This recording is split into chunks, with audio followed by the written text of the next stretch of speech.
could I go down this path and find success? And what would success look like, and how do I go about achieving that success? Hey everybody, and welcome back to another episode of Fly Me to the Philippines. And today, how old is too old?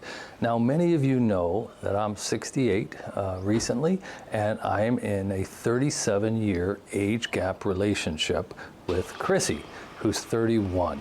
And that is not really extraordinary here in the Philippines, possibly in Vietnam, possibly in Thailand, possibly in Colombia, Ecuador. But here in the Philippines, it's quite acceptable, even normal.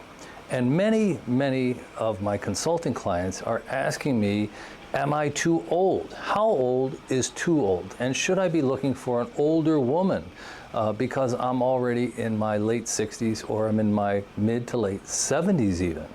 And today we want to talk about how old is too old, and what can you expect if you decide to put your foot forward, if you decide to break out of your box, if you are ready.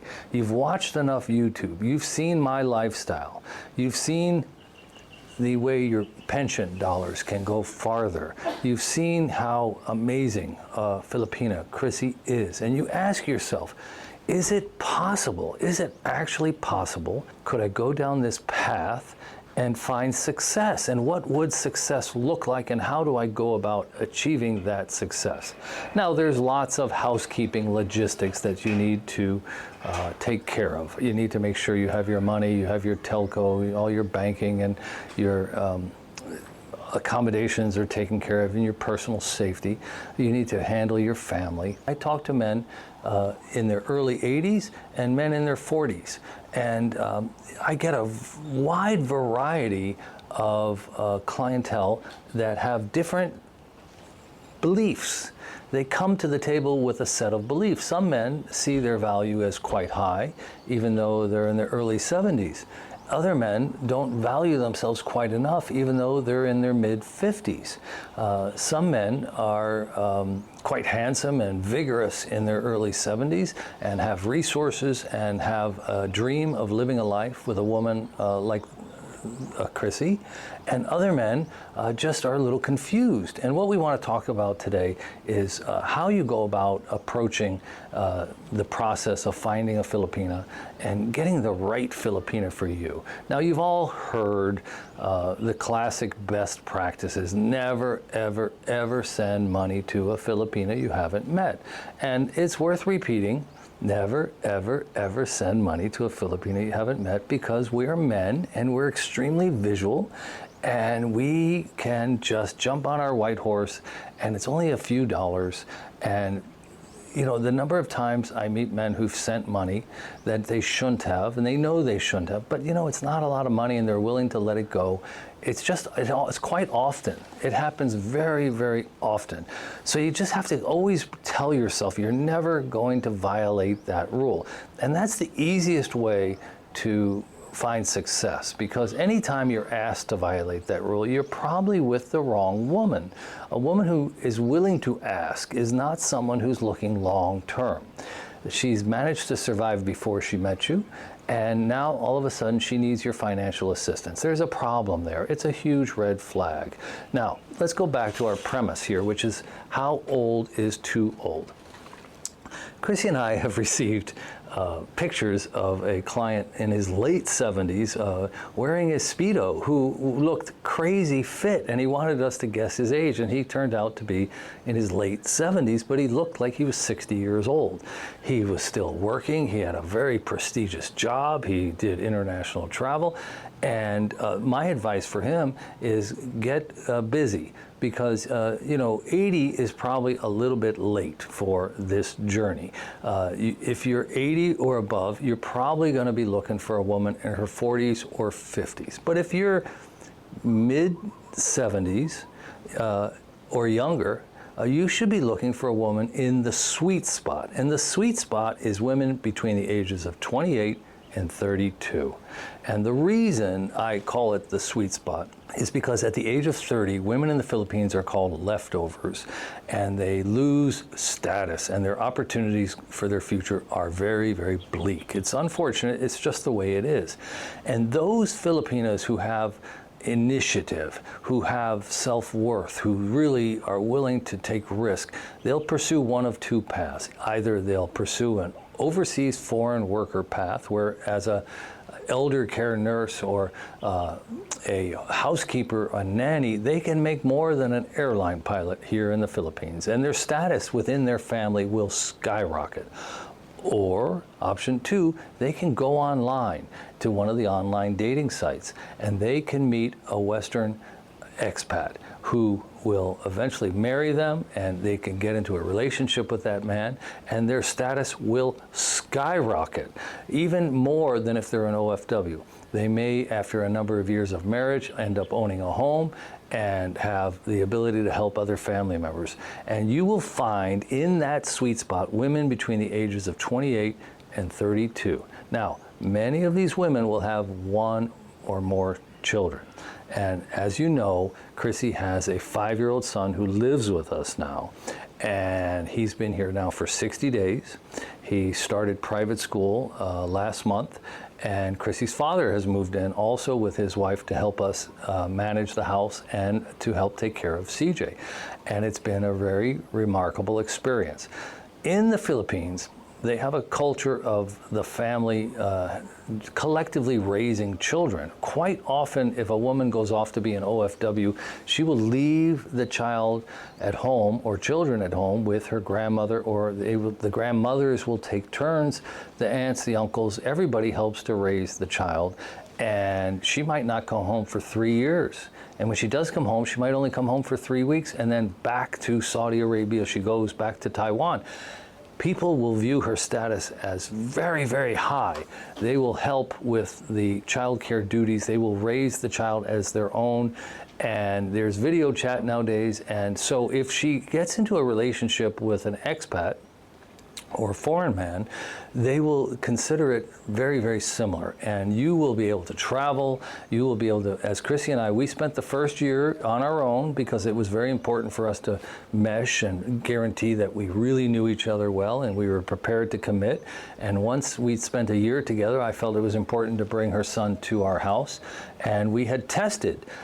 We tested whether just taking care of CJ on our own versus having relatives live in the house and help. And it turned out that having her father here and his wife was a tremendous benefit to us, and it gave us a lifestyle that was really, really nice. And I would tell you here that when you look at this sweet spot, if you're young, if you're in your 50s or your very early 60s and you're interested in starting your own family, well, the sweet spot for you is going to be a woman between 24 and 28 with no children, all the way up to 32 with no children.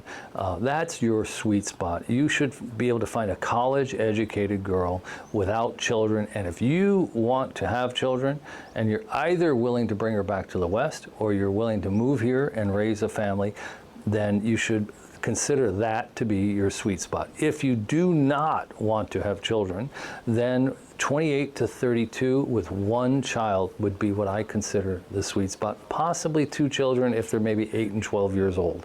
But there's negatives to that. You have the child's father might still be on the scene, and you're going to have issues when there's visitation and other concerns. So I always ask men to focus on their value, on their worth. After living in the West and having this scarcity of young, attractive women to choose, to date, being rejected over and over again, having to put up with the entitlement that we run into when dating a woman in her 40s or 50s. Finding a woman 10 years younger than us in the West, and God knows why she's single, God knows why she's on the market, who knows how much she's interested in pairing up with you, whether she even wants to live together, how you have to deal with her family and her children. There's all kinds of issues there also. So when you come to Asia, or you become an expat, a woman with 1 or 2 children can really be a very, very positive thing. And you can have an amazing life in retirement with that woman at your side, and you can have the best of being a father. In my case, when CJ would come visit by himself for a week, and it was just Chrissy and I and CJ, I felt myself falling back into the father role, like an army sergeant, like, don't do that, don't mess up the wall, don't jump up and down on the couch.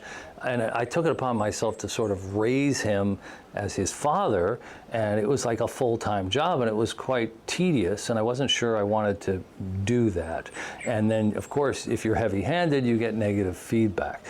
With CJ's grandfather here and his wife, it feels like he's being raised by Chrissy and his grandfather and his wife, and not me. I'm sort of the person who says, take your feet off the couch and please be quiet and don't scream and when I'm on the phone and things like that. But for the most part, he's a really good kid. He's well behaved, and he's living with 4 adults. And we're lucky enough, we live in this nice 4-bedroom, 4-bath house, and we have a second living room upstairs. And he spends a lot of time living upstairs. And Chrissy and I work on YouTube and our other projects, and we have an office, and when we're in our office, we don't get disturbed. If we want to leave the house, we always have a babysitter. If we want to travel, we always have a babysitter. If we're busy and we don't want to run CJ to school in the morning, we have someone to pick him up, drop him off. If we want someone to go buy vegetables, we have someone to run the errands. The housekeeping is all taken care of. The cleaning, the house is never empty. We don't have to worry about burglary. It is a really interesting lifestyle, and we found that to be better for us as a couple, so that we still have our freedom, and I don't feel like I'm the father, the full-time father, and if I don't raise them right now, then I'm gonna have a big problem down the road. I can kind of sit back and allow the Filipinos to raise the Filipino, and I'm just there in the background for just something. If there's too much yelling, or if there's somebody, eating too much sugar and I don't have an opinion, I might express it to Chrissy. But I'm not that heavy-handed father figure as if I'm raising my own kids. And it's fortunate he's a really good kid too. I think Asian children in general tend to be a little bit more calm and well-behaved. So, are you too old to start a family? Well, financially, one of the things you have to keep in mind is once you go on Social Security, if you have a child, whether in America or in the Philippines, you will get 50% more Social Security for each child you have, up until you max out at 180% extra. If you die before the children are 22 years old, your wife will get half, 50% of your Social Security. It's normally till the children are 18, but if you pass away, it's till the children are 22 if they're still in school.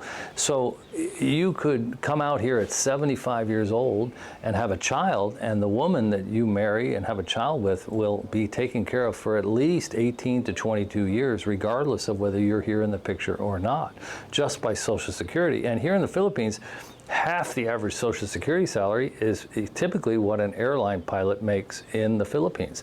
Twice what a police officer makes in the Philippines. Half the average Social Security.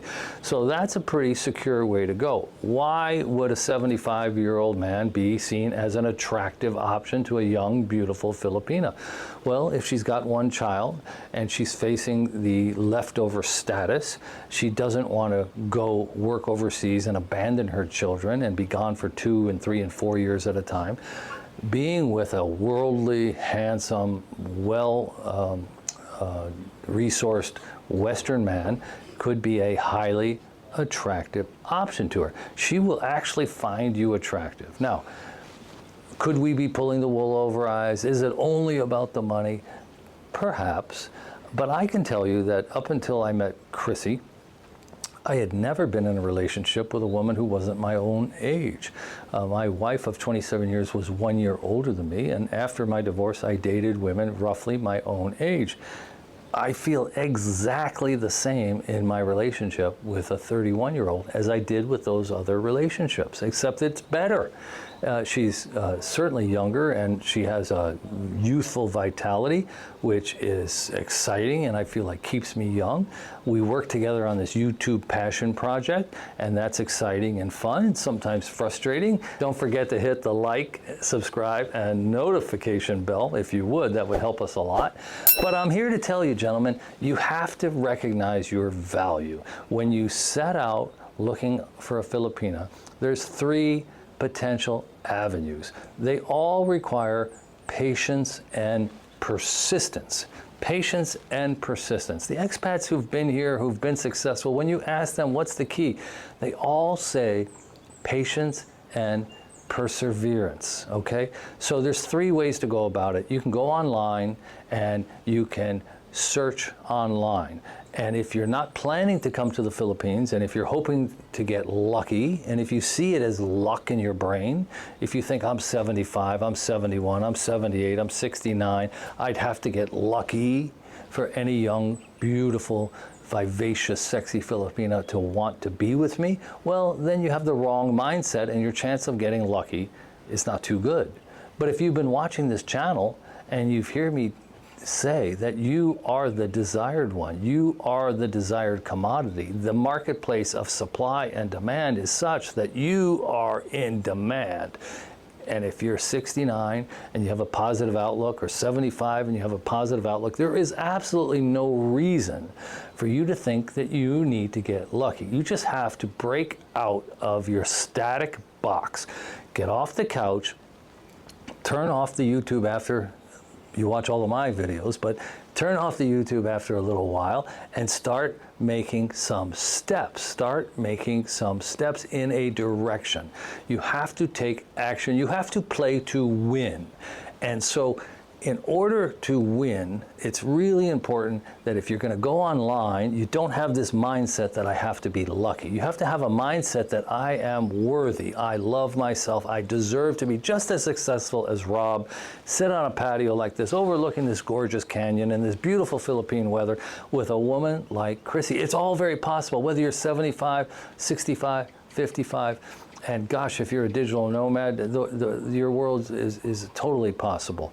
But you have to value yourself. You have to understand that you have the value, and your value should not be discounted. And when I talk about discounting, it's when you don't look in the sweet spot for a 25-year-old college graduate with no children if you're willing to have children. You don't look for a 31-year-old woman like Chrissy with 1 child if you're not willing to have children. Why would you want to get hooked up with somebody who has already dated a Western man, already owns property having met and married a previous Western man? Why would you want to be with an older woman? Why would you want to be with a woman who asked you for money? Wow, if she's smart, she wouldn't ask you for money. And if she asked you for money, she's not smart. So why would you want to be with that woman? She's smart enough to know not to ask for money. She'll scare the average guy away. But if you're giving money and you're not scared away, that's a problem. That means you don't recognize your worth in this equation. So let's just get back to how do we proceed. 3 methods to go forward. If all you do is go online and you're not willing to come to the Philippines until you get lucky, well, you only got like a 30% chance of being successful. If you have a frame, if you block everyone who asks for money, if you target the age groups that you're worthy of, okay. Now, if you let your parameters go and you start responding to incoming emails, incoming messages, if you respond to all the people prospecting for you, people who have 3 children from 3 baby daddies, people who will ask for money after 2 weeks, people who are getting money from other Western men, people who've dated other Western men before, if you allow those people into your frame, well, what you call success, that your odds will go way up. But I don't know if that's what you deserve, because I think you need to love yourself and value yourself, and you deserve to be as successful as you are worthy to be successful. And that means going online and being selective, patient, persevere, and do not settle. And so the next phase of success is if you go online and you come to the Philippines, or when you go online 60 days, 45 days before you arrive, now you can tell these women, I will be there. When you get that 25-year-old college graduate and she says, wow, you're 70 years old. But then you say, no, I'm well-resourced, I'm highly educated, I'm very successful, I'm worldly, and I will be there in 45 days and I'd like to meet you. Well, all of a sudden she starts to pay attention. She starts to see how serious you are. She realizes you're not just playing around here, you're the real deal. And she's going to think, well, I was really looking for a guy 55 and under, but wow, this guy's handsome and he's humorous and he's well resourced and like I like him. I like his looks. And next thing you know, your 70-year-old is starting to find the prize, the target, what you are prospecting for. It's all possible if you stay in your frame and if you are planning to arrive within 45 days of when you're meeting people. Now, if you meet somebody really special and you're not coming for 6 months, well, good luck if you think you're the only person who can spot something special. If you think the other men on the websites can't see what you see and you're clairvoyant and you see she's special and everyone will pass her by, well, then stay home for 6 months, stay home for 9 months, come up with all the excuses, save your extra pennies in the bank so that you don't feel a little thin, and don't come. But your chances of being successful go way down. So if you are coming, well, your chances go up, but they're not 100%. You're only still 50% because you're only going to be here for 2 or 3 or 4 weeks, or maybe even 6 weeks. And during that time, there's about a 50% chance that the person you've been chatting with, when you meet them in person, they're not the right one. You just don't have that sexual chemistry, or she starts asking for money once you're there in person, or once you go back home, she's asking for money, or you meet her relatives and they're a train wreck, they're drinkers and they're asking to borrow money, and people are claiming to be sick in the hospital, and everything tells you to back out, back up, and now you're starting over. And you only have another week left maybe in country. So your chances of being successful are not 100%. Now, the third way is you come for 4 months and you integrate yourself with the expat community. You integrate yourself with people like myself. You get to know their girlfriends, you get to know their wives, you socialize, you golf, you scuba, you go to the beach together, and you let people know that you're looking, you're available, you're not broke, you're a man who's highly selective and you're looking for a beautiful Filipina. It's hard to imagine that you would be unsuccessful. I think the chances of success are about 90%. So those are the methods. My recommendation is you go online and you try and find somebody who can take time off when you get here. If you just show up, boots on the ground, there's a downside. Now, people are always writing me, saying, oh, online is a trash heap nowadays, there's nothing but scammers, blah, blah, blah, blah. There's a lot of truth in that. But the problem is, if you just like wink at a girl on her lunch hour at the mall, she's working 6 days a week. She can't get any time off. You're stuck at the pool waiting around all day for her to have a few hours in the evening to see you a few times a week. That's not an ideal situation. So in a perfect world, you'll find somebody who's working, but they can schedule time off 30 days in the future, and they can spend 2 or 3 weeks with you when you're here in the Philippines. That would be ideal. If you strike out online, then you arrive, and now you still have your online tool, you're still setting up dates. Maybe you fly off to Davao, maybe you fly to Iloilo, and it's not much, $50 each flight. You don't have to just go up to girls at the mall. You can try and set up coffee dates and dates while you're in country. And if you do have the chance to make a longer visit and try and settle into a community and meet the other expats, well, now your chance of success is really good. And how old is too old? There is no too old. The Filipinas revere aged. There are lines at every airport, every mall, and almost everywhere you go, they'll have a special line for senior citizens. Every bank will have a senior line. There'll always be a senior line, and people will not begrudge you for using it. The women are the best caregivers in the world. There's 3 million Filipina nurses around the world that are considered the absolute best at nursing and the best at senior care. They very much respect seniors, and the age gap is something they just seem to be immune from. And I think what you'll find is that it's not too late. Okay, so I say, take a look at your relatives, see how good your genes are, figure out your life expectancy. Now take a look at your Social Security, your pension, your assets and your savings, and ask yourself, do you want to stay in America or Britain or Canada, Australia for another 5 years and pad your retirement only to find that you run into a debilitating disease, or you have an accident and you never get to really live your life, you never get to travel the world, you never get to come and find a new life or start a new family? And if you do want to start a new family, it's way better to do it when you're young. And it doesn't take much cash to live a good life. You've all seen these ridiculous videos where people are renting apartments for $200 US. They're renting an average place for $400, $500 US. And absolutely, can you live on $1,500 US? Can you live on $1,800, the average Social Security? Absolutely. A lot of it has to do with your medical care. I spent $500 US every month on medical insurance, and I don't use any of it, not a dime in the last 12 months.